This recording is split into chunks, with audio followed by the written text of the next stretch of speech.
एजुकेलेरा में आप सभी का स्वागत है। ट्वेल्थ कॉमर्स वाणिज्य सब्जेक्ट हमारा अकाउंटेंसी लेखा शास्त्र और चैप्टर हमारा चल रहा है साझेदारी फर्म का पुनर्गठन। साझेदार का प्रवेश, एडमिशन ऑफ पार्टनर। इस चैप्टर पर ये जो वीडियो है पार्ट नंबर 33 और इस वीडियो में हम सवाल जो देखेंगे, क्वेश्चन जो देखेंगे आपके एनसीईआरटी की बुक से क्वेश्चन नंबर 34। तो इस चैप्टर का आपके एनसीईआरटी की बुक से ये क्वेश्चन नंबर 34 है। पेज नंबर 174 में जाकर इस प्रश्न को आप देख सकते हैं। देखिएगा क्वेश्चन नंबर 34। आजाद और बबली साझेदार हैं, ठीक है। और इस सवाल में हमारा टॉपिक जो है, जो हम टॉपिक देख रहे हैं पूंजी का समायोजन, वही टॉपिक इस क्वेश्चन में भी कवर हो रहा है, ठीक है। तो आइए प्रश्न चालू करते हैं। आजाद और बबली साझेदार हैं, दो साझेदार बता रहा है आजाद और बबली, तथा लाभ व हानि का बंटवारा, लाभ व हानि का बंटवारा 2:1 के अनुपात में करते हैं। दो साझेदार, 2:1 का इनका अनुपात है। चिंतन लाभों में 1/4 भाग के लिए प्रवेश लेता है। एक नया साझेदार है चिंतन और उसका भाग क्या रहेगा? 1/4। नया साझेदार चिंतन और उसका भाग 1/4। चिंतन 30,000 रुपए पूंजी लाएगा। नया साझेदार पूंजी कितना ला रहा है? 30,000 रुपए। और आजाद और बबली की पूंजी लाभ विभाजन अनुपात पर समायोजित होगी। देखिएगा ये पॉइंट क्या कह रहा है, कह रहा है आजाद और बबली की पूंजी, इनकी जो पूंजी होगी, मतलब कि जब चिंतन आएगा उस दिनांक पर जब इनका चिट्ठा बनेगा, नए साझेदार के प्रवेश के दिनांक पर जब इनका नया चिट्ठा बनेगा इनके व्यापार का, तो उनकी पूंजी क्या होगी? उनकी पूंजी जो है वो लाभ विभाजन अनुपात में होगी। ठीक, आगे बोलता है चिंतन के प्रवेश से पूर्व, चिंतन के प्रवेश से पूर्व 31 मार्च 2017 को आजाद और बबली का तुलन पत्र इस प्रकार है। जब आजाद और बबली अपना व्यापार चला रहे हैं तो, ठीक है, चिंतन के प्रवेश के पूर्व मतलब 31 मार्च 2017 को इनका चिट्ठा बता रहा है आजाद और बबली का। देखिएगा लिखा 31 मार्च 2017 को आजाद और बबली का तुलन पत्र। पहला लेनदार 8,000, देवी पत्र, सामान्य संचय। देखेंगे आप यहाँ पर सामान्य संचय आ रहा है, तो सामान्य संचय को क्या किया जाता है? सामान्य संचय को पुराने साझेदारों को, सामान्य संचय को पुराने साझेदारों को उनके पुराने अनुपात में बांटकर उनकी पूंजी में जोड़ दिया जाता है। फिर लिखा है पूंजी आजाद और बबली का 50,000, 32,000। उसके बाद लिखा है हस्तस्थ रोकड़, हाथ में रोकड़ 2,000 रुपए, बैंकस्थ रोकड़ 10,000 रुपए, विविध देनदार 8,000 रुपए, स्टॉक 10,000 रुपए, फर्नीचर 5,000 रुपए, मशीनरी 25,000 रुपए और भवन 40,000 रुपए। दोनों तरफ का योग हमारा 1 लाख 1 लाख का है। तो हमने चिट्ठा देखा। आगे देखिएगा सवाल क्या कहता है समायोजन को। यह सहमति हुई है कि चिंतन 12,000 रुपए ख्याति में अपने भाग के लिए लाएगा। चिंतन 30,000 रुपए, देखेंगे आप 30,000 रुपए चिंतन पूंजी ला रहा है रोकड़ से, और दूसरा 12,000 रुपए वो ख्याति भी ला रहा है। तो आपको याद रखना है चिंतन 30,000 रुपए पूंजी ला रहा है और 12,000 रुपए ख्याति का ला रहा है।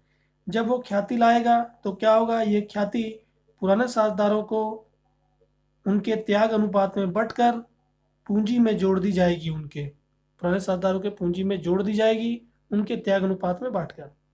ठीक है, आगे लिखता है भवन का मूल्य 45,000 रुपए। भवन का मूल्य 45,000 रुपए। आप देखेंगे भवन का मूल्य आपके यहाँ पर जो चिट्ठे में 40,000 रुपए दिख रहा है, अब कितना हो गया? 45,000 हो गया। मतलब भवन का मूल्य बढ़ गया। जब मूल्यांकन किया गया, पुनर्मूल्यांकन किया गया, तब इसका मूल्य बढ़ गया। कितना से? 5,000 से 5,000 का लाभ हो गया। तो लाभ कहाँ लिखा जाता है? जो संपत्तियों के, जब संपत्तियों का मूल्य का पुनर्मूल्यांकन किया जाता है, यदि पुनर्मूल्यांकन से कोई लाभ हो जाए तो उस लाभ को कहाँ लिखा जाता है? तो उस लाभ को हम पुनर्मूल्यांकन के क्रेडिट साइड लिखते हैं। तो 5,000 बढ़ा है तो पुनर्मूल्यांकन के क्रेडिट साइड जाकर लिखेंगे। फिर आगे देखिएगा मशीनरी का मूल्य 23,000 रुपए है। आप देखेंगे मशीनरी यहाँ कितना दिखा रहा है? 25,000 का, और इसका मूल्य कितना हो गया? 23,000 हो गया। मतलब 2,000 की हानि हो गई। तो हानि पुनर्मूल्यांकन खाते के डेबिट साइड में। देनदारों पर 6% की दर से संदिग्ध ऋणों पर प्रावधान बनाए।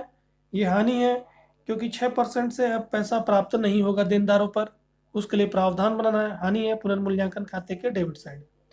आजाद और बबली के पूंजी खाते को चालू खाते से समायोजित करें। देखेंगे क्या लिखा है ये वाक्य क्या लिखता है कि आजाद और बबली के पूंजी खाते को, जो आजाद और बबली का जो पूंजी खाता बन रहा है, उस पूंजी खाते को क्या किया जाएगा, चालू खाते से समायोजित करें। मतलब कि हम जब इनकी पूंजी को किस रूप में रखेंगे, लाभ विभाजन अनुपात में जब कर देंगे, ठीक है, जब उनकी पूंजी को लाभ विभाजन अनुपात में जब कर देंगे तो हो सकता है कि किसी की पूंजी कम हो, किसी की पूंजी ज्यादा हो।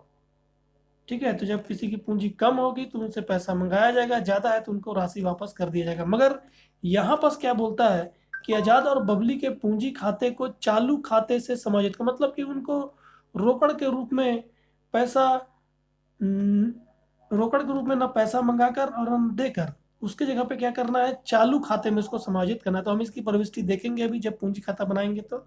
ठीक है, बस आपको याद रखना है कि उनकी पूंजी खाता जो है चालू खाते से समायोजित होगी। तो लिखा आवश्यक रोजना मचा प्रविष्टियां दे, पंजी प्रविष्टि हमको देना है, और नई फर्म के तुलन पत्र चिट्ठा बनाना है, सहित आवश्यक खाते तैयार करें।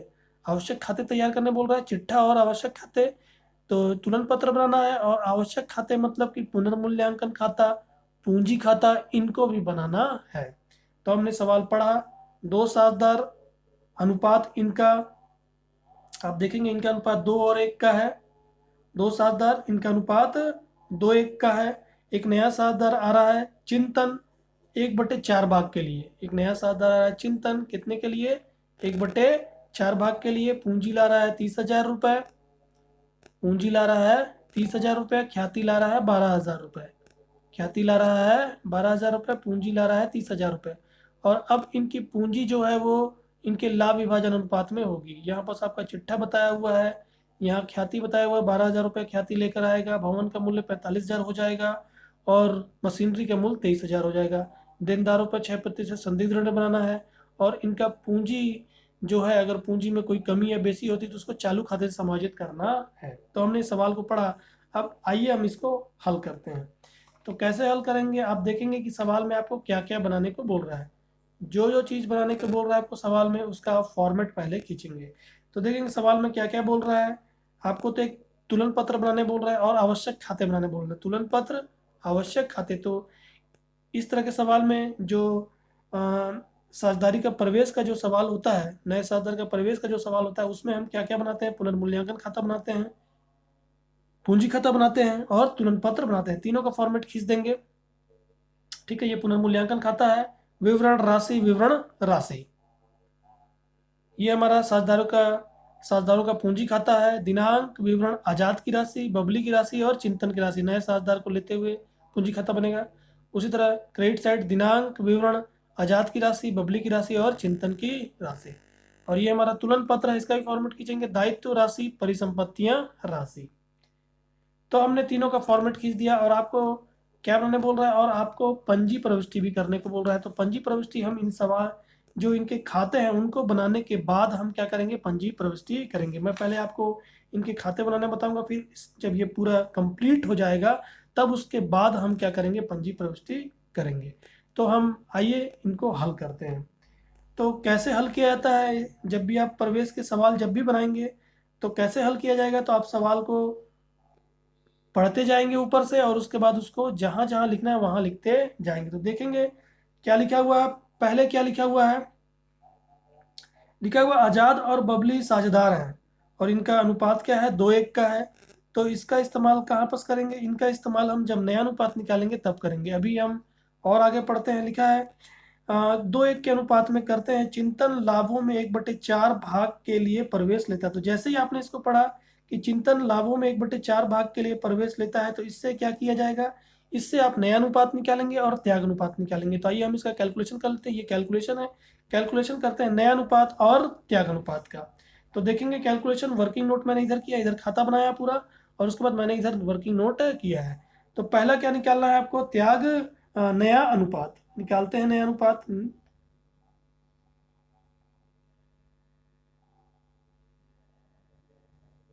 कैसे निकालेंगे, तो पूरे आप देखेंगे जो नया नया साझेदार है चिंतन, उसका अनुपात क्या है, 1/4, उसका भाग कितना है, 1/4।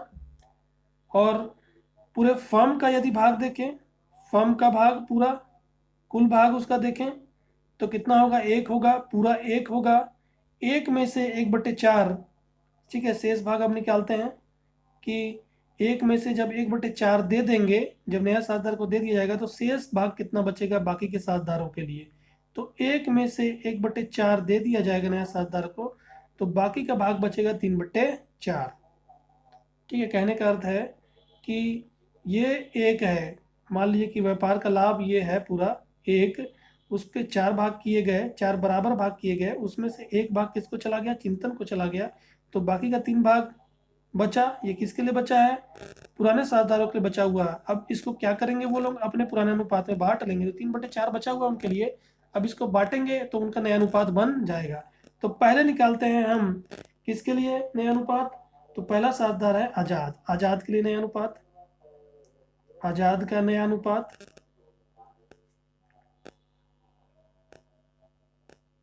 ठीक है, तो 3/4 आजाद के लिए बचा है, उसका वो क्या करेगा, अपने पुराने अनुपात में, उनका पुराना अनुपात क्या था आप देखेंगे सवाल में, 2 और 1 का है।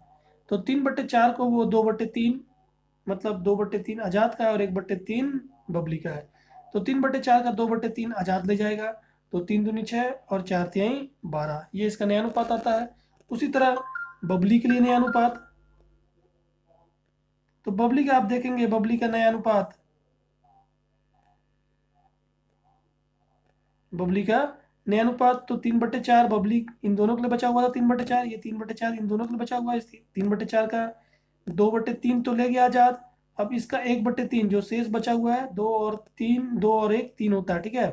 तो 2/3 तो आजाद ले गया, 1/3 कौन ले जाएगा, बबली ले जाएगी। तो निकालते हैं, 3 एकम 3 और 4 तिहाई 12। ठीक है, इन दोनों का नया अनुपात 6/12 और 3/12, और चिंतन का अनुपात 1/4। तो क्या यहाँ पर हर में 4 है, इन दोनों के हर में 12 12 है, तो क्या करते हैं, चिंतन का भी जो हर है उसको 12 बनाते हैं। तो कैसे करेंगे, चिंतन का अनुपात 1/12, इसको भी 12 बनाते हैं, तो इसको 12 बनाने के 3 से गुणा करना होगा नीचे, तो ऊपर भी 3 से गुणा कर दिएगा, 3 एकम 3 और 4 तिहाई 12। तो आप देखेंगे इनका नया अनुपात 6 3 और 3 का आता है। इसको छोटा कर देंगे, 3 एकम 3, 3 एकम 3 और 3 दूनी 6, तो इनका नया अनुपात 2 1 1, मतलब 2/4 आजाद का, 1/4 बबली का और चिंतन का 1/4, इनका नया अनुपात बन गया। अब इस नए अनुपात की सहायता से हम क्या निकालेंगे, त्याग अनुपात निकालेंगे, क्योंकि हमको चाहिए त्याग अनुपात ही। ठीक है, ये नया अनुपात कहाँ पास काम आएगा, अभी जब पूंजी का निर्धारण करेंगे तो वहाँ पास, क्योंकि ये सवाल जो है वो पूंजी का समायोजन का है। ठीक है, तो वहाँ पास पूंजी का निर्धारण किया जाता है, मतलब कि जो साझेदार है उनका पूंजी जो है वो लाभ विभाजन अनुपात में किया जाएगा। इसके लिए हमको नए अनुपात की आवश्यकता होती है। तो हम नया अनुपात निकाल लिया, अब त्याग अनुपात भी निकाल लेते हैं। तो जब भी प्रवेश के सवाल बनाएंगे तो आप क्या करेंगे, नया अनुपात निकालेंगे और साथ में त्याग अनुपात भी निकाल लेंगे। क्योंकि त्याग अनुपात का इस्तेमाल कहाँ होगा, त्याग अनुपात का इस्तेमाल जो होता है, उपयोग जो है वो ख्याति का विभाजन करने के लिए किया जाता है। ठीक है, ये त्याग अनुपात पुराने साझेदारों का है, ख्याति को बांटकर अपने पूंजी खाते में जोड़ लेते हैं। तो अब निकालते हैं त्याग अनुपात। पहले पुराने साझेदारों के लिए केवल निकलेगा, पहले आजाद के लिए। तो आप देखेंगे त्याग अनुपात कैसे निकालते हैं, पुराना अनुपात ऋण नया अनुपात। तो आजाद का पुराना अनुपात था 2/3 और नया अनुपात आप देखेंगे उसका 2/4 हो गया है, 2 1 3 1 4। तो 2/3 पुराना अनुपात, उसमें से नया अनुपात घटा देंगे। तो 4 और 3 का हमको पहले लसा निकालना होगा। तो आप देखेंगे 3 अभाज्य संख्या है, तो हम सीधे सीधे गुणा भी कर सकते हैं। तो 3 चौके 12, मैं लसा ऐसे ही निकाल दे रहा हूँ, आप अगर चाहें तो इसको लसा इस तरह निकाल सकते हैं, 3 और 4। तो 2 दूनी 4, 3 वैसे उतर जाएगा, फिर 2 एकम 2, 3 वैसे उतर जाएगा, फिर 3 एकम 3। तो यहाँ 2 दूनी 4 और 4 तिहाई 12, लसा हमारा 12 आता है, 12 हमने लिख दिया। अब इस 12 को 3 से भाग देंगे, भागफल 4, 4 दूनी 8, बीच में रेडिक्स का निशान। फिर इस 12 को 4 से भाग देंगे, भागफल 3, 3 दूनी 6। तो 8 में से 6 गया तो बचता है 2/12। फिर उसी तरह बबली के लिए त्याग अनुपात, बबली के लिए त्याग अनुपात, तो उसका पुराना अनुपात है बबली का 1/3 और नया अनुपात है 1/4। तो फिर लसा निकालेंगे, 12 ही आएगा। 12 को 3 से भाग देंगे, 4, 4 एकम 4, और इस 12 को 4 से भाग देंगे, 3 आएगा, 3 एकम 3। तो इसका आता है 1/12। आप देखेंगे त्याग अनुपात 2 और 1 का जो इनका पुराना अनुपात था वही यहाँ पास आ रहा है। तो मैंने पहले ही बताया था, अगर आपका नया साझेदार का अनुपात दिया और ये नहीं बताया कि वो कितना कितना हिस्सा कितना कितना हिस्सा वो किससे ले रहा है, तब क्या करेंगे, हम पुराने अनुपात को ही त्याग अनुपात बोल सकते हैं। आपको इतने कैलकुलेशन करने की आवश्यकता नहीं होगी, ठीक है। फिर भी आप कैलकुलेशन करना चाहें तो इस तरह कैलकुलेशन कर सकते हैं। तो ये हमारा हो गया त्याग अनुपात और ये हो गया हमारा नया अनुपात, ठीक है। हमने निकाल लिया, इस पॉइंट को पढ़ा, ठीक है। ये हमने पहला पॉइंट पढ़ा यहाँ से यहाँ तक, और इसकी सहायता से हमने नया अनुपात और त्याग अनुपात निकाल लिया। अब आगे पढ़ते हैं। चिंतन 30,000 रुपये पूंजी लाएगा। देखेंगे चिंतन क्या कर रहा है, 30,000 रुपये पूंजी ला रहा है, और आजाद और बबली की पूंजी लाभ विभाजन अनुपात पर समायोजित होगी। तो यहाँ पर देखिएगा चिंतन 30,000 रुपये ला रहा है, तो जैसे ही चिंतन 30,000 रुपये लाएगा तो क्या होगा, व्यापार के पास रोकड़ आ जाएगा। व्यापार के पास रोकड़ आएगा और दूसरा चिंतन का पूंजी बन जाएगा। तो इसका दो प्रभाव हमको देना पड़ेगा। तो चिंतन का पूंजी बनाते हैं, ठीक है। ये हमने पूंजी खाता बनाया हुआ है, इसमें चिंतन का भी कॉलम है। तो यहाँ पास लिखेंगे, ठीक है, बैंक में पैसा आएगा, बैंक खाता से चिंतन के पूंजी में पूंजी बन रही है, कितने से, 30,000 रुपये से। हमने चिंतन का पूंजी बता दिया, ठीक है। एक प्रभाव पड़ा इसका, ठीक है, इसका एक प्रभाव पड़ गया। हमने जो इसको पढ़ा पहले पॉइंट को यहाँ पर 30,000 का, ठीक है, इसका हमने 30,000 का जो पहला पॉइंट पढ़ा, इसका एक प्रभाव हमने दे दिया, उसकी पूंजी को बढ़ाया। और दूसरा, हम जब रोकड़, ठीक है, जब अभी आगे हम पढ़ेंगे इसको, हस्तस्थ रोकड़ और बैंक रोकड़ जब हमको मिलेगा तो उसमें बैंक को हम 30,000 से बढ़ा देंगे। हस्तस्थ रोकड़ और बैंकस्थ रोकड़ अभी हमको देखने को मिलेगा, ये मैं पहले ही कर दे रहा हूँ। तो प्लस करके हम 30,000 इसको बढ़ा देंगे। तो इसका दूसरा प्रभाव भी हमने डाल दिया। जैसे जैसे पढ़ते जाएंगे वैसे वैसे मैं प्रभाव डाल रहा हूँ, ठीक है। तो यहाँ पर इसका दूसरा प्रभाव भी मैंने डाल दिया। अब आगे पॉइंट बोलता है कि उनका उनका जो पूंजी है वो लाभ विभाजन अनुपात में होगा, तो वो अंतिम में हम करेंगे। आगे बोलता है चिंतन के प्रवेश से पूर्व, ये उसका चिट्ठा दिया हुआ है आजाद और बिन्नी का, तो इसको भी पढ़ते हैं और इसको जहां जहां लिखना है वहां लिखेंगे। तो लेनदार, चिट्ठा में पहले क्या लिखा हुआ है, लेनदार कहाँ जाएगा, जो नया चिट्ठा बना रहा है उसमें जाएगा। इन तीनों का जो नया चिट्ठा बन रहा है उसमें जाएगा। तो लेनदार को हम लिख लेते हैं नए चिट्ठे में। तो ये हम साझेदार के प्रवेश के दिनांक पर चिट्ठा बना रहे हैं, तो यहाँ लिखेंगे लेनदार। और अमाउंट अभी हम अंदर लिखेंगे, अमाउंट दिया हुआ 8,000 रुपये, 8,000 अभी अंदर लिख लेते हैं क्योंकि इसमें हो सकता है कुछ घटाव या बढ़ाव देखने को मिल जाए। फिर उसके बाद लिखा है देवी पत्र। दूसरा क्या लिखा हुआ है इसी के नीचे, देवी पत्र। ये भी हमारे चिट्ठी में जाएगा, नया चिट्ठा जो बना रहे हैं, लिख देते हैं देवी पत्र।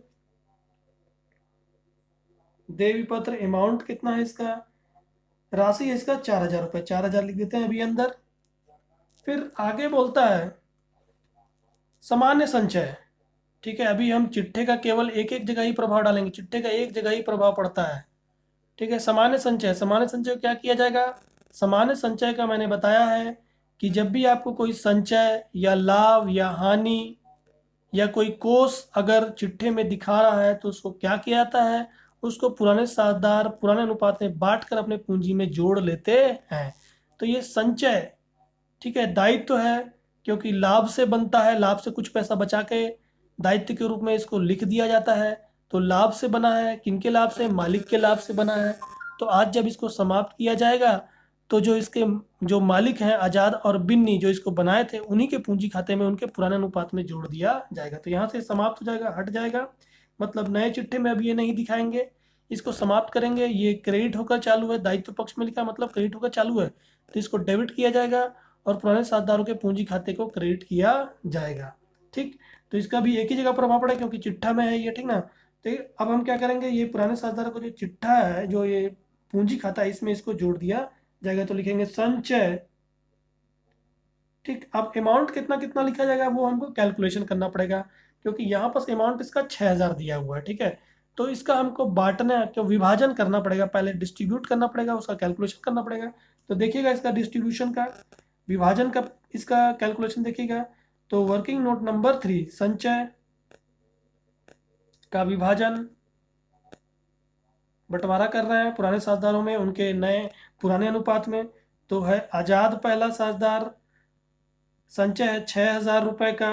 आज़ाद को कितना मिलेगा, उसका पुराना अनुपात 2/3 का है। आप देखेंगे पुराना अनुपात 2/3 का है इसी अनुपात में। तो काटेंगे 6,000 को अंश और हर में, तो यहाँ पास हो गया 3 दूनी 6, 3 शून्य लग गया। तो 2,000 को 2 से गुणा करते हैं, 4,000 रुपये इसके पूंजी खाते में जुड़ जाएगा। उसी तरह बबली का 6,000 का 1/3, ठीक है, तो 2,000 रुपये बबली को प्राप्त होगा, उसके पूंजी खाते में जोड़ दिया जाएगा। तो हमने कैलकुलेशन किया है इसका। अब इसको हम लिखते हैं। तो संचय हमने लिखा है, यहाँ पास वर्किंग नोट नंबर 3 आप डाल सकते हैं। वर्किंग नोट नंबर 3, तो कितना कितना प्राप्त हुआ इनके पूंजी खाते में, कितना कितना जोड़ेंगे, 4,000 और 2,000, एक ही जगह ही प्रभाव पड़ेगा, एक जगह ही केवल प्रभाव पड़ेगा, हमने दे दिया। संचय यहाँ से समाप्त हो गया। अब हमारे चिट्ठे में संचय नहीं जाएगा, हमारे चिट्ठे में अब संचय नहीं जाएगा, हमने समाप्त करके उसको पूंजी में जोड़ दिया है। ये दायित्व ही था, तो क्या हुआ, पूंजी भी दायित्व ही होता है, तो क्या किया गया, दायित्व में उसको ट्रांसफर कर दिया गया। अभी पूंजी कहाँ आएगी, यहीं पास आएगी, ठीक है, तो केवल उसका ट्रांसफर हो रहा है। तो ये हमने किया। अब उसके बाद आगे बोलता है पूंजी, क्या बोलता है, पूंजी। तो हम पूंजी खाता बनाए हुए हैं, ठीक है, इसको पूंजी शेष के रूप में दिखा देंगे। यहाँ पास प्रारंभ में इसको शेष लाया गया, ठीक है। पूंजी आप देखेंगे 50,000 रुपये आजाद का है और 32,000 रुपये बबली का है। आजाद का पूंजी 50,000 और 32,000 रुपये बबली का पूंजी, एक जगह प्रभाव पड़ गया इसका। फिर अब इस ओर का पूरा लिख लिया गया। अब इधर आते हैं हस्तस्थ रोकड़, तो संपत्ति है, संपत्ति के रूप में दिखाएंगे हस्तस्थ रोकड़। अमाउंट दिखा रहा है 2,000 रुपये, 2,000 लिख लेंगे अमाउंट। अमाउंट हमारा 2,000 रुपये, हस्तस्थ रोकड़ लिख लिया।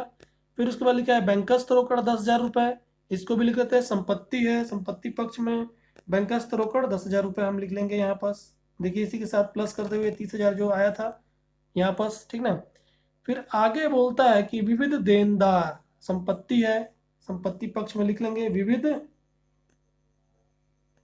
विविध देनदार कितना दिखा रहा है अमाउंट, 8,000 रुपये, 8,000 रुपीज लिख लिया हमने विविध देनदार।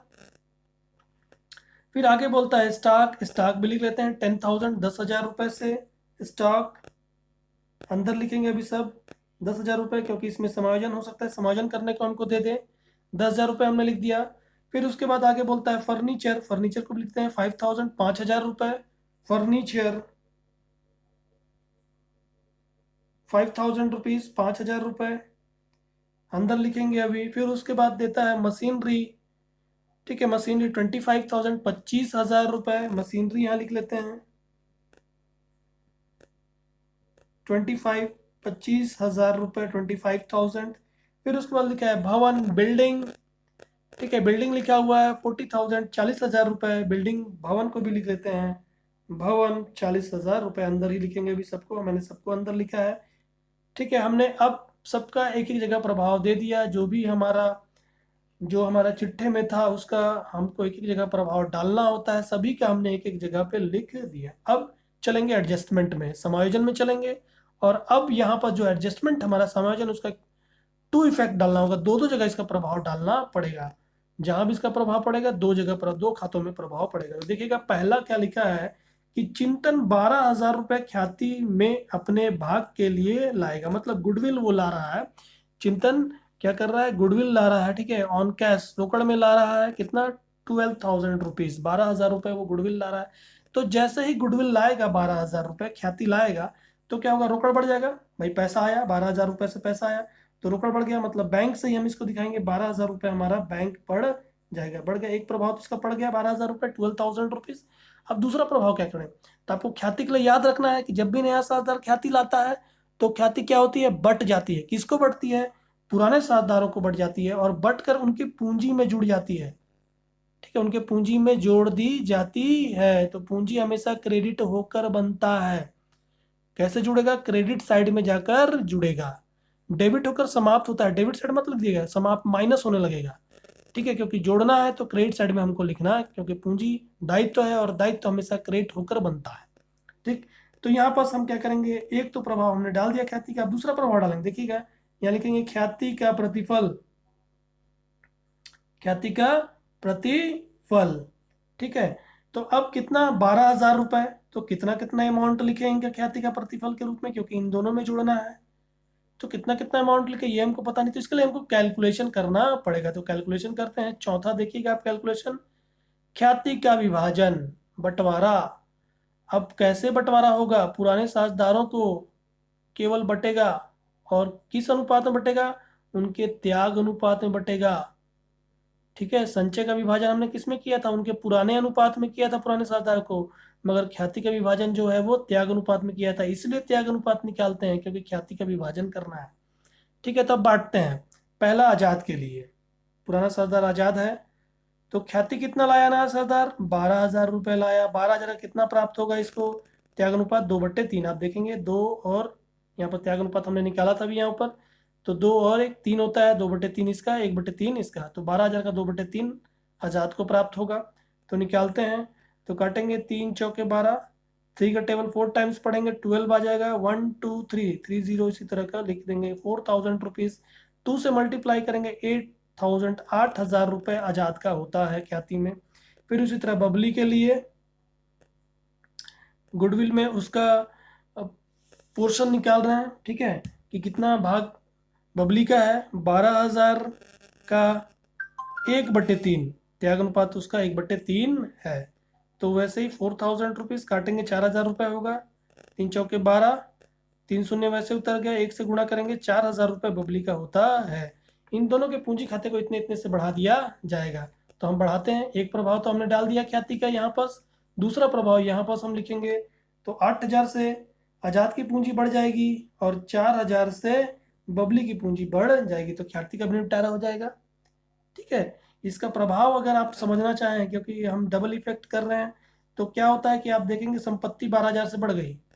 अब संपत्ति जब इधर से जब आप समीकरण बनाते हैं तो क्या करते हैं, समीकरण में आप दोनों तरफ बैलेंसिंग करते हैं। तो आप देखेंगे इसका जब संपत्ति 12,000 बढ़ गया तो अब क्या करना होगा बैलेंसिंग करने के लिए? या तो दायित्व पक्ष को भी 12,000 से बढ़ाना पड़ेगा, या तो संपत्ति पक्ष को 12,000 से घटाना पड़ेगा, तभी बराबर हो पाएगा। तो क्या संपत्ति में 12,000 से बढ़ा दिए, तो हमने क्या किया, दूसरा क्या किया कि पूंजी को भी 12,000 से बढ़ा दिया, इनका जुड़ गया। तो अभी पूंजी जब अंतिम पूंजी इसका निकल कर आएगा, जब पूरा जोड़ लेंगे तो पूंजी कहाँ आएगी? पूंजी यहीं आएगी। तो 12,000 रुपये भी यहीं पास आ जाएगा। तो देखिए दोनों तरफ बराबर होगा, 12,000 इधर भी, 12,000 इधर भी, बैलेंस हो जाएगा। ठीक, तो ये इसका इफेक्ट होता है, इसलिए डबल इफेक्ट डाला जाता है। तो ये हमारा हो गया ख्याति का भी, ख्याति का 2 जगह प्रभाव, एक यहाँ पास और एक यहाँ पास हमने दे दिया। अब आगे चलते हैं। ख्याति के बाद आगे बोलता है भवन का मूल्य 45,000 रुपये और मशीन का मूल्य 23,000 रुपये है। भवन देखेंगे 45,000 हो गया, और भवन का मूल्य यहाँ पर कितना दिखा रहा था? 40,000। जब पुनर्मूल्यांकन किए 5,000 का लाभ हो गया। तो लाभ कहाँ लिखेंगे? पुनर्मूल्यांकन के क्रेडिट साइड में, संपत्ति से लाभ हुआ है और उसी तरह एक संपत्ति से हानि हो रही है। मशीन का मूल्य अब कम हो गया, 2,000 रुपये कम हो गया, तो हानि हो गई। हानि कहाँ लिखाएगा? पुनर्मूल्यांकन खाते के डेबिट साइड में। ये क्रेडिट और ये डेबिट लिखते हैं। पुनर्मूल्यांकन खाता हम बनाए हुए हैं यहाँ पर। ठीक है, ये पुनर्मूल्यांकन, ये पूंजी खाता और ये चिट्ठा, तीनों बना हुआ है। तो 5,000 लाभ हो रहा है, किससे लाभ हो रहा है? भवन से लाभ हो रहा है। तो यहाँ पर लिख देंगे भवन, भवन के मूल्य में वृद्धि हो गई। भवन कितना? 5,000, केवल जो वृद्धि होगी उसी को लिखेंगे, पूरा भवन का मूल्य 45,000 मत लिख देना। ठीक है, केवल जो वृद्धि हुई है उसी को हम लिखेंगे 5,000 रुपीज। अब 5,000 हमने एक प्रभाव डाल दिया। दूसरा प्रभाव क्या होगा? हम जो यहाँ पर चिट्ठे में जो भवन दिखा रहे हैं, अब उसका मूल्य कितना हो गया? 45 हो गया, तो 5,000 से यहाँ बढ़ा दिया जाएगा। इसका दूसरा प्रभाव ये है। ठीक है, तो यहाँ पर अब हमारा भवन का मूल्य 45, तो 45,000 रुपये हो जाएगा। तो 2 प्रभाव हमने डाल दिया, एक तो अपने पुनर्मूल्यांकन खाते को लाभ के रूप में दिखाया, और दूसरा ठीक है अपने जो हमारा भवन का मूल्य था वो चिट्ठे में उसको बढ़ा दिया। तो इसका प्रभाव आप देखेंगे, एक तरफ आपकी संपत्ति बढ़ गई और दूसरा तरफ क्या हुआ कि लाभ को बढ़ाया। अभी ये लाभ क्या होगा? क्योंकि लाभ मालिक का होता है, तो लाभ कहाँ जोड़ा जाता है? उनके पूंजी खाते में जोड़ दिया जाता है। तो अभी ये 5,000 रुपये क्या होगा? लाभ के रूप में आकर यहाँ पर जुड़ने लगेगा और जुड़ जाएगा पूंजी में, और पूंजी कहाँ आएगी? फिर इधर आ जाएगी। तो दोनों तरफ बराबर होगा, इधर भी 5,000 बढ़ गया और इधर भी 5,000 बढ़ जाएगा। ठीक है, ये इसका प्रभाव है। तो हमने यहाँ पास देखा, भवन का देख लिया। अब उसी तरह आगे बोलता है कि मशीनरी के मूल्य में कमी आ रही है। कितनी कमी आ रही है? 2,000 की हानि हो गई, तो यहाँ पास हानि के रूप में दिखाएंगे मशीनरी कितना? 2,000 कम हो गया, 2,000 से यहाँ पास कमी दिखा देंगे। और दूसरा प्रभाव, मशीन के मूल्य में कमी कर देंगे। तो मशीन 25,000 से दिखा रहा था, अब 23,000 हो गया, मतलब 2,000 की कमी आ गई, तो 2,000 कम कर देते हैं और यहाँ पर मशीन अब 23,000 का हो जाएगा। ठीक, दो जगह इसका भी प्रभाव पड़ गया। अब आगे सवाल बोलता है कि देनदारों पर 6% की दर से संदिग्ध ऋणों पर प्रावधान बनाएं। मतलब जो देनदार हैं, देनदार हमारे हैं 8,000 रुपए के, इस पर क्या करना है, 6% संदिग्ध ऋण बनाना है। मतलब कि कुछ लोग संदिग्ध हैं, मतलब पैसा नहीं देंगे। जो हमसे 8,000 का उधार लिए हुए हैं, व्यापार से जो 8,000 का उधार लिए हुए हैं, उनमें से 6% के लोग क्या हैं, संदिग्ध है, मतलब पैसा नहीं दे सकते हैं। तो क्या करना है, उसके लिए प्रावधान बनाना है। मतलब हानि है, हानि हो रही है 6% से, तो हानि कहाँ लिखी जाएगी, पुनर्मूल्यांकन खाते के डेबिट पक्ष में लिखी जाएगी। तो पहले से कैलकुलेशन करना पड़ेगा संदिग्ध ऋण का। ठीक है, संदिग्ध ऋण का कैलकुलेशन करते हैं हम। Working note number 5। ठीक, संदिग्ध ऋणों का प्रावधान, संदिग्ध ऋणों के लिए प्रावधान किस पर, देनदारों पर। तो देनदार कितने हैं, 8% से हैं। कितना प्रतिशत पैसा डूबेगा, 6% से पैसा डूबेगा, लोग पैसा नहीं देंगे इस पर, संदिग्ध हैं। कितना अमाउंट निकल कर आएगा, 480 रुपये। ये अंश और हर घटा 2 शून्य, 80 बच जाता है, 80 को 6 से गुणा करेंगे, 6 शून्य शून्य और 6 अट्ठे 48, 480 रुपये डूबेगा, हानि होगी। ठीक है, तो पहले से प्रावधान कर रहे हैं, तो यहाँ पास हम ये पुनर्मूल्यांकन, क्योंकि हानि है, पुनर्मूल्यांकन में जगह जाकर लिखेंगे संदिग्ध ऋणों के लिए प्रावधान 480 रुपये। ये हमारा हो गया 480 रुपये, लिख दिया हमने। अब क्या करेंगे कि हमारा जो ये देनदार है, क्योंकि अब तो 8,000 नहीं मिलेगा, इसको कम करना पड़ेगा। कितना पैसा मिलेगा, 480 रुपये नहीं मिलेगा, तो 480 रुपये कम कर देंगे। तो कितना मिलेगा हमको, 8,000 में 400 गया तो 7,600, यानी कि 7,520 रुपये वो प्राप्त होगा। इसी को हम लिख देंगे यहाँ पास माइनस करके। हमने इसका भी दो जगह प्रभाव डाला, एक यहाँ और एक यहाँ अपने देनदार से घटा दिया। तो संदिग्ध ऋणों के लिए प्रावधान का भी दो प्रभाव पड़ जाता है। अब आगे लिखा हुआ है कि आजाद और बबली के पूंजी खाते को चालू खाते से समायोजित करें। मतलब कि अभी जब हम पूंजी खाते को बंद करेंगे और इनकी अंतिम पूंजी जो होगी वो उनके लाभ विभाजन अनुपात में होगी, तो इनका पूंजी को हम लाभ विभाजन अनुपात का भी कैलकुलेशन भी करेंगे, और कैलकुलेशन करने के पश्चात वो लाभ विभाजन अनुपात के अनुसार यहाँ पास लिख देंगे। फिर मिलान करेंगे कि इनका पूंजी लाभ विभाजन अनुपात के अनुसार है कि नहीं है, क्या ज़्यादा है कि कम है। अगर ज़्यादा है तो इनको पैसा राशि वापस किया जाएगा, मगर यहाँ पास राशि वापस ना करके जितना भी जो भी इनका ज़्यादा हो रहा है उसको चालू खाते से समायोजित किया जाएगा, और कम भी हो रहा है तो उसको भी चालू खाते से समायोजित किया जाएगा, ये कहने का मतलब है। तो हम अभी इसको बाद में करेंगे, जब इसको क्लोज करेंगे तब इस पॉइंट को। ठीक है, आगे सवाल कहता है कि आवश्यक रोजाना मचा प्रविष्टि दें। पंजी प्रविष्टि अभी दे गए हम। नई फर्म के तुलन पत्र अभी हम बना रहे हैं और आवश्यक खाते तैयार कर रहे हैं। ठीक है, तो हमने पूरा सवाल पढ़ा और जो जो जहां जाता है उसको वहां वहां हमने लिख दिया। अब क्या समय आ गया है, तो अब हमारा समय आ गया है, क्योंकि आपको ध्यान रखना है कि ये जो सवाल है वो पूंजी समायोजन वाला है। मतलब कि पहले आपको समायोजित पूंजी, मतलब कि पूंजी का निर्धारण करना पड़ेगा, उनकी पूंजी को किस अनुपात में लाना होगा, उनके लाभ विभाजन त्याग अनुपात में लाना होगा। तो पहले हम क्या करते हैं, पूंजी का निर्धारण करते हैं। तो वर्किंग नोट नंबर 6, पूंजी का निर्धारण, हम जो साझेदार हैं उनका पूंजी का निर्धारण कर रहे हैं, उनकी पूंजी को जो लाभ विभाजन अनुपात है उसमें बदल रहे हैं। ठीक है, तो अब इसको कैसे बनाया जाए, कैसे किया जाएगा, तो इसको कैसे किया जाता है कि नया साझेदार जो पूंजी लाता है उसके उसके आधार पर इसको बनाया जाता है। तो अब देखेंगे जो नया साझेदार 30,000 रुपये ला रहा है उसी के आधार पर पूरे फर्म की पूंजी की उसकी पूंजी की सहायता से पूरे फर्म की पूंजी निकाली जाएगी। तो निकालते हैं हम। तो जो चिंतन है, चिंतन की पूंजी आप देखेंगे तो कितना ला रहा है, वो 30,000 रुपये लाता है। कितने भाग के लिए, 1/4 भाग के लिए। ठीक, 1/4 भाग के लिए वो 30,000 रुपये लाता है। मतलब कि उसको लाभ में केवल 1/4 हिस्सा दिया गया और उसके लिए वो लाया उसके लिए लाया वो 30,000 रुपये। 1/4 भाग दिया, उसके लिए लाया वो 30,000 रुपये। तो ये सभी भाग क्या होता है, आपस में बराबर होता है, भाग जो होंगी वो आपस में बराबर होंगी, सब बराबर बराबर हिस्से हैं, ठीक ना। तो एक भाग के लिए 30,000, दूसरा भाग भी कितना होगा, 30,000 होगा, तीसरा भाग भी 30,000 और चौथा भाग भी 30,000। मतलब हर एक भाग 30,000 का है। तो इसकी पूंजी के हिसाब से पूरे फर्म की पूंजी कितनी होनी चाहिए, 30,000, 30,000, 60,000, 90,000 और 1,20,000 इसके भाग के अनुसार पूरे फर्म की पूंजी होनी चाहिए। ठीक। तो चिंतन की पूंजी 30,000 1/4 भाग के लिए, तो फर्म की पूंजी निकाल रहे हैं हम, फर्म की पूंजी इसकी पूंजी के अनुसार फर्म की कुल पूंजी चिंतन के पूंजी के आधार पर, चिंतन के पूंजी के आधार पर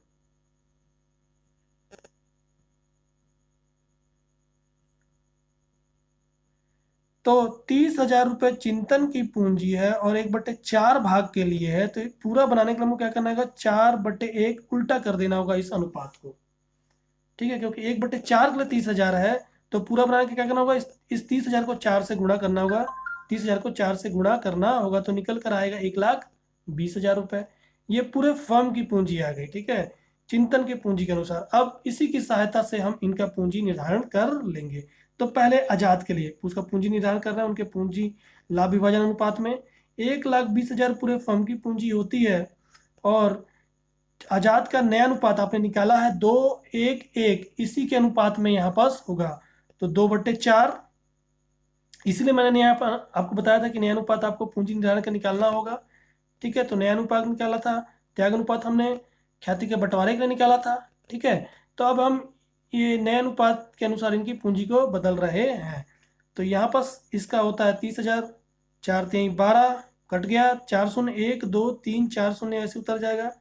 ये 30,000 होगा, 30,000 को 2 से गुणा करेंगे तो 60,000, मतलब कि आजाद की जो पूंजी है लाभ विभाजन अनुपात में 60,000 होगी। फिर उसी तरह इसके लिए बबली के लिए, ठीक, 1,20,000 का बबली का अनुपात क्या है, 1/4, इसको भी काटते हैं तो ये आता है 30,000 रुपये। मतलब बबली का लाभ विभाजन अनुपात में पूंजी 30,000 रुपये। और चिंतन का तो पहले से इसने ये लेकर ही आया है, कितना, 30,000 रुपये। आप देखेंगे सवाल में दिया हुआ है, वैसे आप निकालेंगे भी यहाँ पर। 1,20,000 का जब 1/4 इसका नया अनुपात, इसका अनुपात जो 1/4 का है, इसमें जब बांटेंगे तो 30,000 रुपये आता है। तो ये इनकी पूंजी निकल कर आती है लाभ विभाजन अनुपात में। अब इसी पूंजी को हम यहाँ पर इनके अंतिम पूंजी के रूप में बताएंगे, क्योंकि इनकी पूंजी को हमको लाभ विभाजन अनुपात में करना है। और ये अंतिम पूंजी ही उठकर कहाँ जाती है, जो चिट्ठा नया बन रहा है उसमें उठकर आ जाएगी। तो ये 60-30-30 के रूप में हमको यहाँ पर दिखाना होगा। तो लिखते हैं यहाँ पर, यहाँ लिखेंगे पूंजी के रूप में अब शेष। ठीक है, शेष ले जाया गया, अंतिम पूंजी लिख रहे हैं इनका। तो आजाद का 60,000 हमने निकाला है अभी। ठीक है, और बबली का हमने निकाला 30,000 रुपये, और चिंतन तो ला ही रहा है 30,000 रुपये, लिख दिया अंतिम पूंजी। ठीक है, तो ये हमने जो कैलकुलेशन हमको करना था, जो पॉइंट हमको बोला था, वो कैलकुलेशन भी हमने कर दिया। तो जितना भी सवाल हमको पॉइंट बोलता है वो हमने सब कर दिया है। अब हम इसको बंद करेंगे बारी बारी। पहले पुनर्मूल्यांकन को बंद करेंगे। सबसे पहले आपको ध्यान रखना है कि पहले पुनर्मूल्यांकन को बंद करना है, क्योंकि इसमें जो भी हानि या लाभ होगा, जो भी हानि या लाभ होगी वो पूंजी खाते में अगर लाभ होगा तो जुड़ेगा, यदि हानि होगी तो घटेगी। तो इसलिए सबसे पहले इसको बंद किया जाएगा। फिर इसको बंद करने के पश्चात पूंजी खाते को बंद किया जाएगा। जो भी पूंजी होगी वो फिर आ जाएगी चिट्ठे में, और चिट्ठे को फिर बंद किया जाएगा। तो हम बारी बारी बंद करते हैं। पहले हम बंद करेंगे पुनर्मूल्यांकन को, दोनों साइड जोड़ेंगे। इधर का जोड़ है 5,000, इधर का जोड़ आता है 2,480। आप देखेंगे लाभ हमारा ज्यादा, ये लाभ है और ये हानि है। ठीक, तो आप देखेंगे लाभ हमारा ज्यादा है। कितना ज्यादा है, 5,000 है एक तरफ का योग। कितना है एक तरफ का योग, 5,000 है। ठीक है, एक तरफ का योग कितना है, 5,000 है। लाभ का योग 5,000 और दूसरा तरफ 2,480। तो 5,000 में 2,480 घटा देंगे तो आता है 0। 10 में से हट गया 2, 9 में से 4 गया 5, और यहाँ पास 4 में से 2 गया 2। 2,520 रुपये इधर का जोड़ ज्यादा, लाभ ज्यादा है। तो ये लाभ क्या होगा, बट जाएगा। किनको बटेगा, पुराने साझेदारों को, आजाद और बबली को केवल बटेगा। किस अनुपात में, उनके पुराना अनुपात में 2 और 1 के। तो आपको याद रखना है पुनर्मूल्यांकन लाभ या हानि जो होता है वो पुराने साझेदारों में बढ़ता है उनके पुराने अनुपात में। ख्याति त्याग अनुपात में बढ़ता है, ख्याति त्याग अनुपात में बढ़ता है, ठीक है, ख्याति त्याग अनुपात में बढ़ता है। संचय, संचय आपका पुराने साझेदारों में पुराने अनुपात में बढ़ता है, और पुनर्मूल्यांकन लाभ या हानि होता है वो भी पुराने साझेदारों में पुराने अनुपात में बढ़ता है। तो अब हमको इसको बांटना होगा। जो पुनर्मूल्यांकन लाभ जो आया है 2520 रुपये, तो इसको भी बांट लेते हैं। वर्किंग नोट नंबर 7, पुनर्मूल्यांकन लाभ, यहाँ पास लाभ है, पुनर्मूल्यांकन लाभ पहला आजाद के लिए, तो कितना लाभ हो गया, 2520 रुपये का लाभ हो गया। आजाद को कितना मिलेगा, पुराना अनुपात इसका 2/3 का है। काटते हैं, ठीक है, 3 8 24, एक बच गया, फिर 1 और 2 12, फिर 3 चौके 12 और ये 0 840 रुपये आता है। गुणा करेंगे, 2 0 0, 2 चौके 8 और ये हो गया 2 8 16, 1680 रुपये इसके, ठीक है, पूंजी खाते में जोड़ दिया जाएगा। ठीक, उसी तरह अब बबली में निकालते हैं, कितना मिलेगा उसको लाभ में हिस्सा, 2520 रुपये। पुनर्मूल्यांकन लाभ हो गया उसका 1/3, 1/3, 3 से काटेंगे तो 840 रुपये होता है, 1 से गुणा करेंगे 840 रुपये आएगा। ठीक है, तो 1680 और 840 इनके पूंजी खाते में जोड़ा जाएगा। किस तरह जोड़ेंगे, पहले इसका इधर हम शेष बराबर करेंगे, फिर इसको जाकर इनकी पूंजी में जोड़ देंगे। तो यहाँ क्या लिखा जाएगा, लाभ है पूंजी खाते में जुड़ेगा तो यहाँ लिखेंगे पूंजी खाता आजाद कितना 1680 और बबली 840 आपने निकाला भी कैलकुलेशन करके 840, यहाँ जोड़ते हैं तो 2520 रुपये होता है। अब ये हमारा पूरा हो गया, क्लोज कर देंगे। तो इधर का योग हमारा 5000 और इधर का भी टोटल हमारा 5000 आता है। ये हमारा जो रीवैल्यूएशन अकाउंट है, ठीक है, पुनर्मूल्यांकन खाता जो है वो बंद हो जाता है, बंद हो गया। अब इसको क्या करेंगे, क्योंकि पुनर्मूल्यांकन लाभ है उठाकर पूंजी में इनको जोड़ना है। आपको ध्यान देना है कि आपने जब लाभ को बांट देंगे तो उसको उठाकर पूंजी में ले आएंगे, क्योंकि आपने प्रविष्टि क्या की है, पुनर्मूल्यांकन खाते को डेबिट किया, पूंजी खाते को क्रेडिट किया है। पूंजी खाते क्रेडिट से जाएंगे, यहाँ लिखेंगे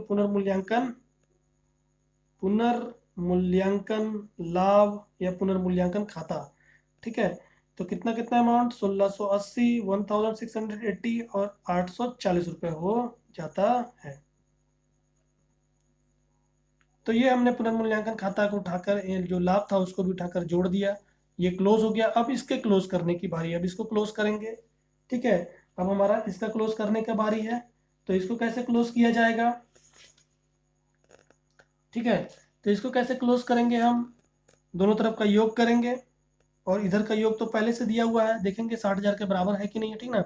तो टोटल करते हैं, तो 50,000 और 4,000 तो 54,000 हो गया, 8,000 और जोड़ दिए तो हो गया 62,000, 1,000 और जोड़ दिए 63,000, 63,680 इधर का योग आता है 63,680। और इधर का टोटल कितना है 60,000 ही है, मतलब कि इसकी पूंजी 60,000 होनी चाहिए। मगर पूंजी कितनी है इसकी, क्योंकि पूंजी हमेशा क्रेडिट होकर बनती है, तो पूंजी कितनी है इसकी 63,680 है, तो ज़्यादा है, पूंजी इसकी ज़्यादा है। तो ज़्यादा है तो क्या किया जाएगा, इसको रोकड़ के रूप में दिया जाएगा। मगर सवाल क्या कर रहा है, बोल रहा है कि इसके चालू खाते से समायोजित करना, मतलब कि अभी हम रोकड़ में नहीं देंगे, हम क्या करेंगे, जितना भी पैसा इनका ज़्यादा है वो चालू खाते में समायोजित कर देंगे, चालू खाते में हस्तांतरित कर देंगे। ठीक है, तो यहाँ पास जब पेमेंट करते हैं इसको तो क्या करते हैं, यहाँ पास हम रोकड़ लिखते और पेमेंट हो जाता। मगर हम क्या करेंगे, अब यहाँ पर रोकड़ लिखकर हम क्या लिखेंगे, चालू खाता, चालू खाते में समायोजित करेंगे, इसको हस्तांतरित करेंगे। चालू खाता कितना कितना ज़्यादा है, इधर का जोड़ 63,680, इधर का जोड़ 60,000, 3,680 ज़्यादा है, 3,680 ज़्यादा है, तो ये पूंजी खाते में हस्तांतरित हो जाएगा। मतलब 3,680 रुपये इसको वापस करना चाहिए था, नहीं वापस करना, चालू खाते में हस्तांतरित कर देना। ठीक, तो ये हो गया इसका। फिर उसके बाद इसको देखते हैं, इसका देखते हैं टोटल, इसका 32,000, 34,000, 4,000 और जोड़ दिए 38,000, 840 और जोड़ दिए तो 38,840 इधर का योग होता है हमारा 38,840। और देखेंगे इधर 30,000 है, तो इसका पूंजी ज़्यादा है, कितना ज़्यादा है 8,840 ज़्यादा है। इधर का योग हमारा 38,840 आता है, और इधर का योग हमारा कितना है 30,000 है। तो इधर 30,000 घटा देंगे तो इसकी पूंजी ज़्यादा है, मतलब कि क्रेडिट साइड का योग ज़्यादा है, पूंजी ज़्यादा है, कितना ज़्यादा है 8,840 ज़्यादा है। तो इसकी पूंजी अब इस अनुपात में यानी कि लाभ विभाजन अनुपात में हो जाना चाहिए, इसलिए 30,000 होगा। तो मगर 38,000 ज़्यादा है तो क्या किया जाएगा, अब इसको राशि वापस करना है। तो इसको राशि वापस ना करके क्या किया जाएगा, इसके पैसे को चालू खाते में डाल दिया जाएगा। तो यहाँ पर हमने चालू खाता लिखा है, तो यहाँ पर लिख देंगे 8,840। देखेंगे दोनों तरफ का भी योग बराबर होता जा रहा है। ठीक है, अभी आप जोड़ेंगे तो यहाँ पर 63,680 और इधर जोड़ेंगे तो 38,840 हो गया। और इसका क्या है, ये तो वैसे भी नया साझेदार है, पूंजी तो लेकर आ ही रहा है। तो ये हमारा क्या होता है, ये पूंजी खाता भी हमारा क्लोज हो जाता है। जो इनका अधिक की राशि थी, जो इनको पैसा देना चाहिए था, वो हमने चालू खाते में हस्तांतरित कर दिया। अब इसको भी क्लोज कर देते हैं, टोटल करते हैं।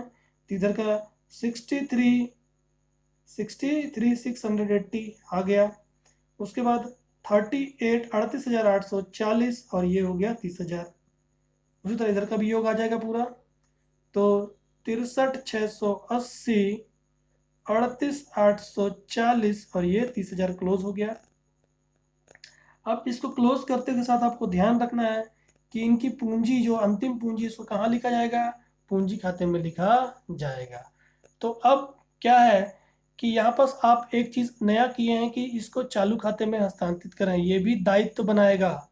क्यों दायित्व बनाएगा, क्योंकि इनको पैसा देना था मगर पैसा नहीं दिया, उसको चालू खाते में हस्तांतरित कर दिया। तो ये क्या है, ये भी हमारे ऊपर दायित्व, व्यापार के ऊपर दायित्व बना दे रहा है। ये पैसा बाद में दिया जाएगा, अभी चालू खाते में हस्तांतरित केवल किया गया है। तो इसको भी हमको दायित्व के रूप में लिखना होगा। तो इसको भी हम क्या करेंगे, यहाँ पर दायित्व के रूप में लिखेंगे। अगर पेमेंट कर देते तो क्या होता, पेमेंट करते तो यहाँ से रोकड़ से ये बैंक से पैसा निकल जाता, इतना 3,680 और 8,880 रुपये यहाँ पर से माइनस करना पड़ता। तो माइनस ना करके क्या किया जा रहा है, अभी उनके चालू खाते में रह दिया है दायित्व के रूप में। तो हम अभी इसको लिखते हैं। तो पहले लिखेंगे चालू खाता। चालू खाता किसके लिए, आजाद के लिए। तो अमाउंट कितना निकला, 3,680। और बबली के लिए अमाउंट कितना निकला, जो चालू खाते में हमने हस्तांतरित किया था। वही सवाल आपको बता रहा है कि जो भी अधिक अधिक की राशि है या कमी हो रही है, उसको क्या करना है, चालू खाते में हस्तांतरित करना है। तो वो हमने यहाँ पर कर दिया, अधिक को हमने चालू खाते में हस्तांतरित कर दिया है। तो बबली का कितना अधिक पैसा है, अधिक पूंजी है 8,840, जो इसको देना चाहिए था नहीं दे रहे हैं, चालू खाते में हस्तांतरित कर देना दायित्व के रूप में। अब इसको जोड़ लेते हैं।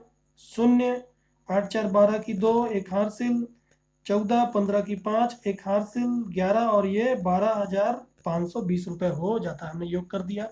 अब ये हमारी पूंजी, जो अंतिम पूंजी थी, उसको भी हमको नीचे लिखना है। यहाँ हम पूंजी को भी लिख देते हैं। पूंजी आजाद के लिए कितना, 60,000 रुपये आपने निकाला है। फिर उसी तरह बबली के लिए कितना, 30,000 रुपये। और चेतन के लिए, चिंतन के लिए, चिंतन के लिए भी 30,000, 30,000 रुपये। तीनों को जोड़ेंगे आप तो होता है 1,20,000 रुपये। टोटल करके इसको भी बाहर कर देते हैं। तो ये हमारा टोटल पूंजी खाते का भी हमने पूरा लिख दिया, जो जो जहाँ लिखना था। इसको बंद किया, इसको भी बंद किया, और अब पूंजी में भी उठाकर हम ले आए सभी चीज़ों को। अब इसको क्लोज करना है। तो क्लोज करते हैं। अब हम इसको क्लोज करने से पहले जो जो चीज़ें हमने अंदर लिखी है उसको हमको बाहर करना होगा। देखेंगे इसमें कोई एडजस्टमेंट नहीं था, इसको बाहर करते हैं वैसे ही। 8,000 रुपये, तो आपको ध्यान देना होगा इस बात को। 4,000 रुपये, इसको भी हम बाहर कर देते हैं। चालू खाता का बाहर है, पूंजी भी बाहर है, हस्ताक्षर रोकड़ बाहर नहीं है, बाहर कर देते हैं इसको। और उसके बाद बैंकस्थ रोकड़ को भी बाहर करते हैं जोड़कर। तो ये 10,000, ये 30,000, 40,000 और 12,000 और जोड़ दिए तो 52, 40 और 10, 50 और 2, 52,000, 52,000 रुपये ये बाहर है। स्टॉक को बाहर करते हैं 10,000 से, अंदर ही है, बाहर कर देते हैं। फर्नीचर को भी बाहर कर देते हैं। उसके बाद मशीनरी हमारा बाहर हो गया और भवन भी हमारा बाहर हो गया। सब चीज़ हमने बाहर कर दिया। अब इसको क्लोज करेंगे, देखेंगे हमारा अपने आप टोटल बराबर आएगा। हमारा अपने आप टोटल बराबर आएगा, हमको कुछ करने की आवश्यकता अब नहीं है। देखेंगे अब इसको जोड़कर बराबर आ रहा है कि नहीं। तो जोड़ते हैं तो देखेंगे यहाँ पास 52 में 2 जोड़े तो 54, कितना हो गया, 54,000 रुपये। 54,000 में 7,520 रुपये जोड़ते हैं। 54,000 में 7,520 रुपये जोड़ते हैं तो 0 2 5 7 4 11 की एक हासिल, ये हो गया 6, 61,520। 10,000 और जोड़ देते हैं तो 71,000 हो गया, 71,520। उसमें 5,000 और जोड़ देते हैं तो 76,000, 76,520। 23,000 23,000 रुपये और जोड़ देते हैं तो 0, 2, 5, 9 और 7, 2, 9 99,000 हो गया। 45,000 और जोड़ देते हैं तो ये हो गया 0, 2, 5, 9, 5, 14 की 4, एक हासिल, 9, 4, 13 और एक 14, 1,44,000, 1,44,520 रुपये आता है। तो हमारा संपत्ति पक्ष का योग आ गया 1,44,520। अब देखते हैं हमारा दायित्व पक्ष का योग इतना आता है कि नहीं। तो देखेंगे, आप लिखा है 8,000 और 4,000 12,000 होता है, 12,000 लिख देंगे। 12,000 रुपये, 8, 4, 12, उसमें 12,520 रुपये और जोड़ते हैं तो 0, 2, 5, 2, 2, 4, 24,520 रुपये, 24,520 रुपये, 1,20,000 और जोड़ते हैं 1,20,000, तो 0, 2, 5, 4, 2, 2, 4 और 1,44,500 ये भी आ जाता है 1,44,520 रुपये। तो दोनों तरफ का योग हमारा बराबर आ गया। इसका मतलब कि हमने जो सवाल हल किया है वो सही है, दोनों तरफ का योग हमारा अपने आप बराबर आया है। ठीक, तो ये हमारा हो गया। मैंने आपको पूरा बनाकर बताया, पुनर्मूल्यांकन खाता, साझेदारों का पूंजी खाता और तुलन पत्र। देखेंगे आप, मैंने सवाल मैंने पढ़ते गया और जहां जहां जो लिखा था वो मैं लिखते गया। तो ये हमारा हो गया। अब आगे आपको एक चीज और करना है, सवाल आपको पंजी प्रविष्टि करने को बोला है, तो पंजी प्रविष्टि भी हम कर लेते हैं। तो अब इसको कैसे करना है, तो पंजी प्रविष्टि करने के लिए आपको कुछ बातों को यहाँ ध्यान रखना होगा। पहला बात, पूंजी लाने का, आपको जब भी पंजी प्रविष्टि करेंगे तो आप ध्यान देंगे पूंजी कितना ला रहा है, ख्याति कितना ला रहा है, उसका प्रविष्टि करेंगे। पहले पूंजी लाने की प्रविष्टि और ख्याति लाने की प्रविष्टि। ये करने के बाद ख्याति का विभाजन का प्रविष्टि, क्योंकि यहाँ पास ख्याति क्योंकि ख्याति पुराने साधारण को बढ़ जाती है, तो पहले पूंजी और ख्याति लाने की प्रविष्टि, फिर उसके बाद ख्याति विभाजन की प्रविष्टि। अब आप देखेंगे सवाल में कि यहाँ पास आपको ये संचय दिया हुआ, सामान्य संचय, तो इसको भी क्या किया जाता है, समाप्त किया जाता है। जो जो चीजें नहीं हो रही उनका हम प्रविष्टि करेंगे, तो यहाँ से हमको एक संचय को भी समाप्त करने की प्रविष्टि देनी होगी। ठीक है, संचय को समाप्त होने की प्रविष्टि देंगे। तो पहले हमने पूंजी और ख्याति लाने का प्रविष्टि, फिर उसके बाद ख्याति का विभाजन, फिर संचय की समाप्ति की प्रविष्टि। अब उसके बाद क्या होगा, पुनर्मूल्यांकन। पुनर्मूल्यांकन का भी हमको प्रविष्टि देना होगा। तो आप देखेंगे पुनर्मूल्यांकन में क्या क्या हो रहा है। तो पुनर्मूल्यांकन में भवन का मूल्य बढ़ रहा है, इसकी प्रविष्टि, मशीनरी के मूल्य में कमी हो रही है, इसकी प्रविष्टि, संदिग्ध ऋणों के लिए प्रावधान बनाया, इसकी प्रविष्टि, और ये जो लाभ हुआ है पूंजी खाते में हस्तांतरित करने की प्रविष्टि। ठीक है, तो पुनर्मूल्यांकन का पूरा प्रविष्टि हमको करना होता है। और एक और हमको प्रविष्टि करना होगा यहाँ पास। ठीक है, ये चालू खाते में जो पूंजी का अधिक के जो हस्तांतरित किया जा रहा है उसकी एक प्रविष्टि देनी होगी। ठीक है, तो जो जो चीज नहीं हो रही है, देखेंगे आप क्या क्या चीज नहीं हो रही है। तो पैसा पूंजी लाने की प्रविष्टि हमने की, ये नया हो रहा है सवाल में।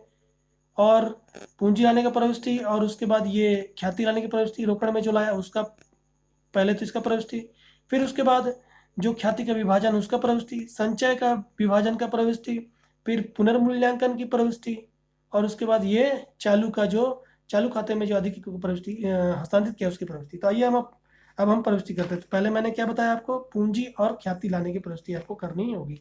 तो करते हैं बैंक खाता से, जो आपने पहला किया था, बैंक खाता नामे पूंजी लाएगा। किसकी पूंजी बन रही है, चिंतन की पूंजी बन रही है, चिंतन पूंजी खाता से। और ख्याति भी ला रहा है, ख्याति का प्रतिफल खाता से। अमाउंट कितना लिखें, पूंजी ला रहा है 30,000 रुपये, पूंजी ला रहा है 30,000 रुपये, ख्याति कितना ला रहा है 12,000 रुपये, लिख दिया दोनों क्रेडिट करके। और बैंक में कितना पैसा आया 42,000, 42,000 रुपये आता है। लिखेंगे ख्याति व पूंजी नगद लाई गई, नए साझेदार द्वारा ख्याति व पूंजी नगद लाई गई। तो ये हो गया। अब ख्याति का विभाजन, क्योंकि अकाउंटिंग स्टैंडर्ड 26 के अनुसार ख्याति को पुस्तक में नहीं रखा जाता, नहीं लिखा जाता, इसलिए इसको समाप्त करने की प्रविष्टि भी देनी होगी। करते हैं, यहाँ पर क्रेडिट करके चालू किया था, अब डेबिट करके क्लोज करेंगे। ख्याति का प्रतिफल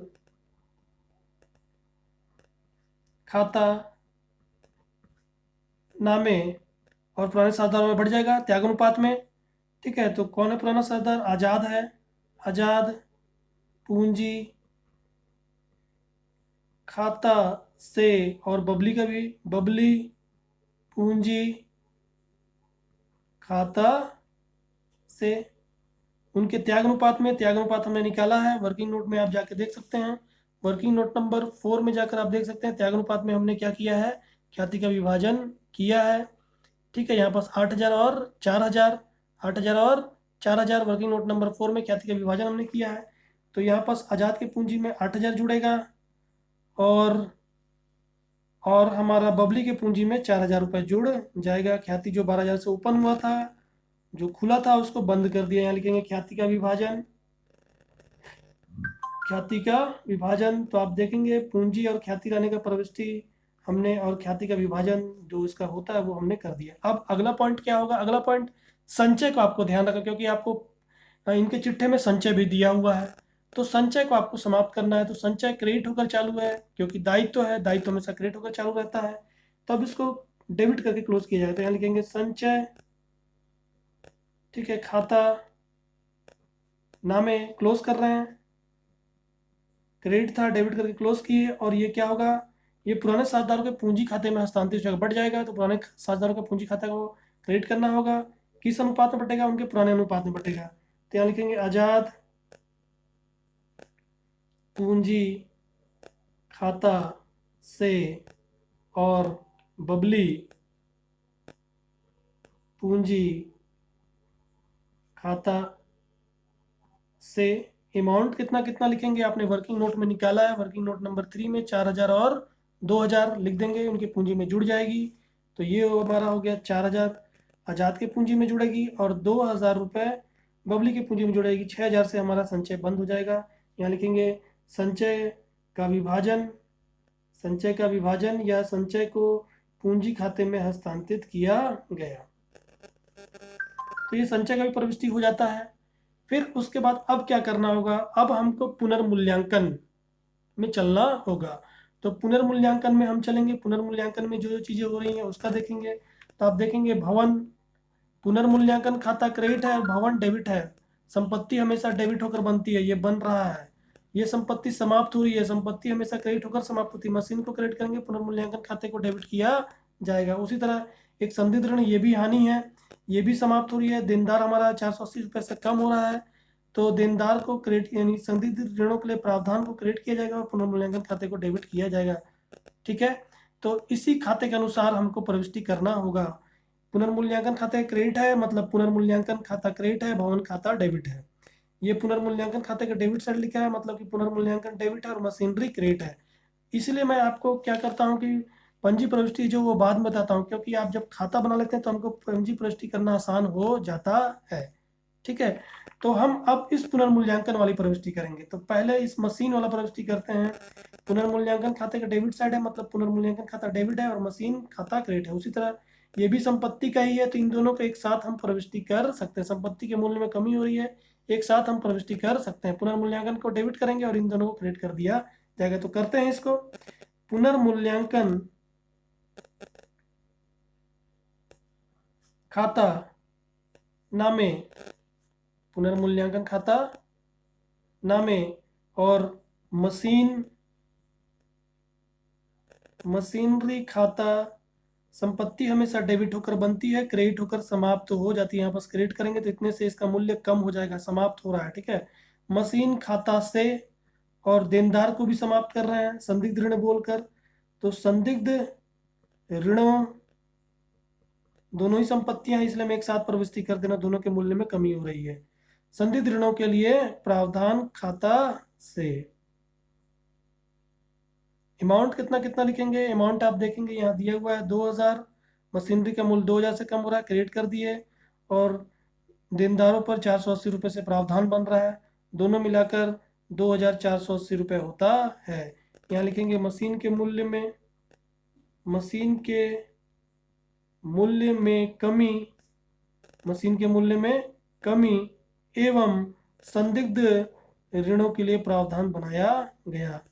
संदिग्ध ऋणों के लिए प्रावधान बनाया गया।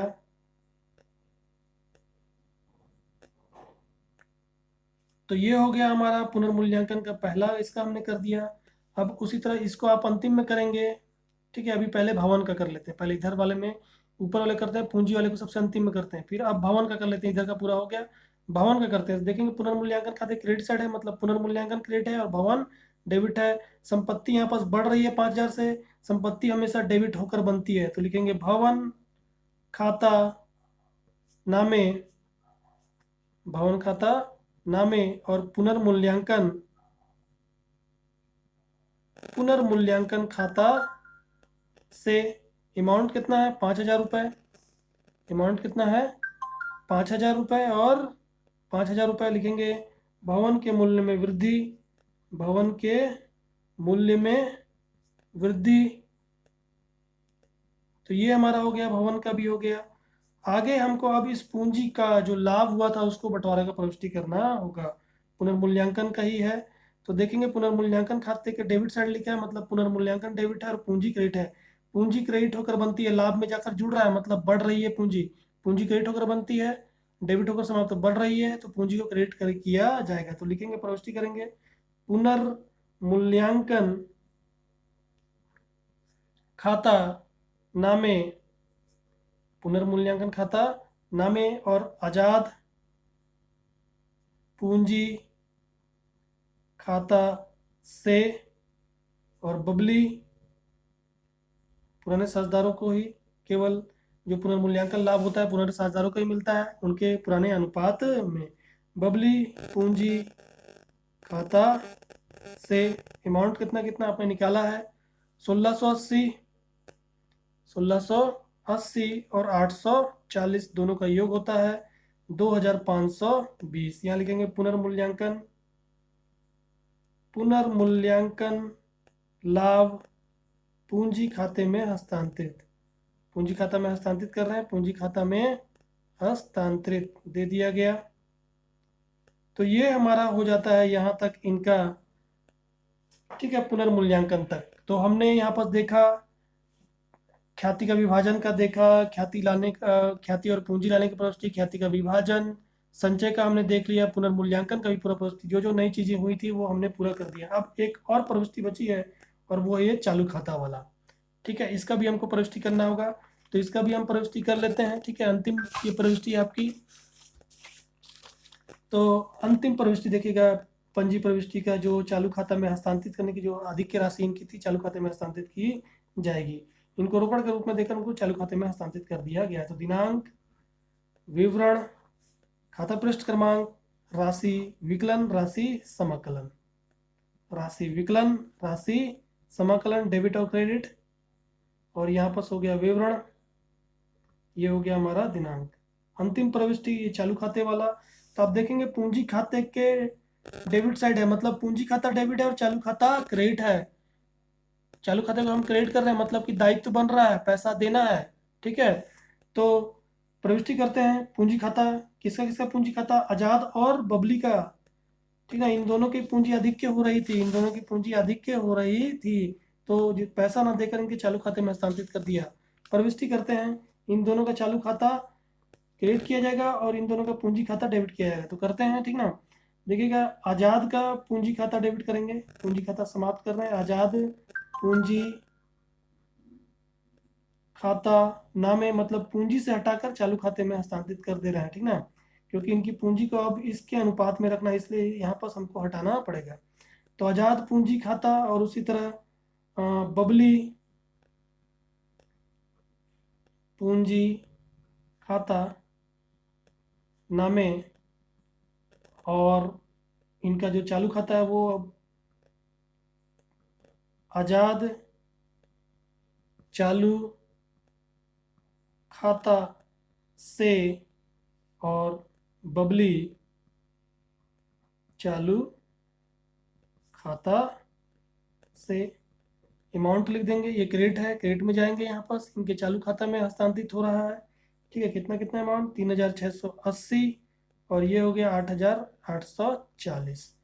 यहाँ पर हमारा हो गया इसका पूंजी समाप्त हो गया 3,680 से, इतना पूंजी से हटाकर चालू खाते में हस्तांतरित कर दिया, इसका पूंजी 8,840 से समाप्त कर दिया गया। यहाँ पर लिखेंगे पूंजी आधिक्य को चालू खाते में हस्तांतरित। तो ये हमारा पूरा पंजी प्रविष्टि हो जाता है।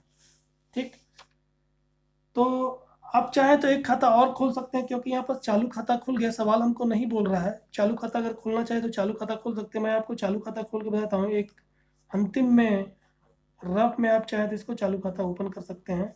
ठीक है, इस तरह फॉर्मेट खींचकर दिनांक, विवरण, ठीक है, राशि अब तीनों के लिए आजाद, बबली और चिंतन, जिस तरह पूंजी खाता बन रहा है उसी तरह, फिर दिनांक, विवरण, आजाद, बबली और चिंतन। ये चालू खाता है, साझेदारों का चालू खाता। तो ये यहाँ पर क्या हुआ,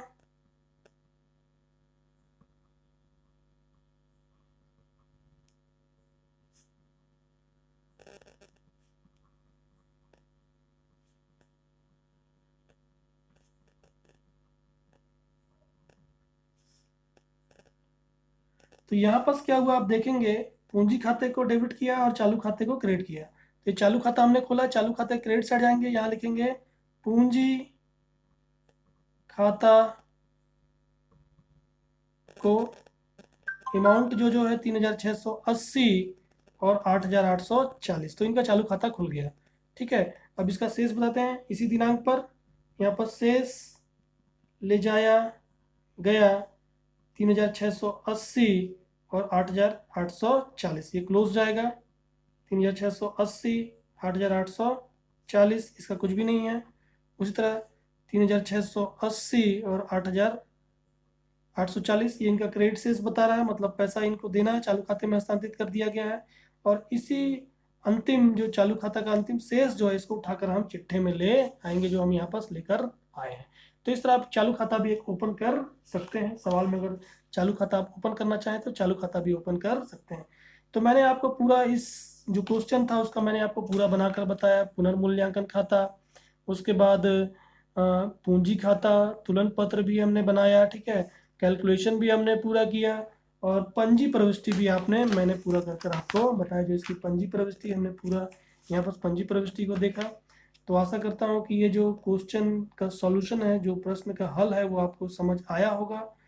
तो यदि मेरे चैनल को अभी तक सब्सक्राइब नहीं किया तो प्लीज़ चैनल को सब्सक्राइब कर लें, नोटिफिकेशन बेल को भी प्रेस कर लें, और वीडियो को प्लीज़ लाइक और शेयर करना ना भूलें। आज के लिए इतना ही, धन्यवाद।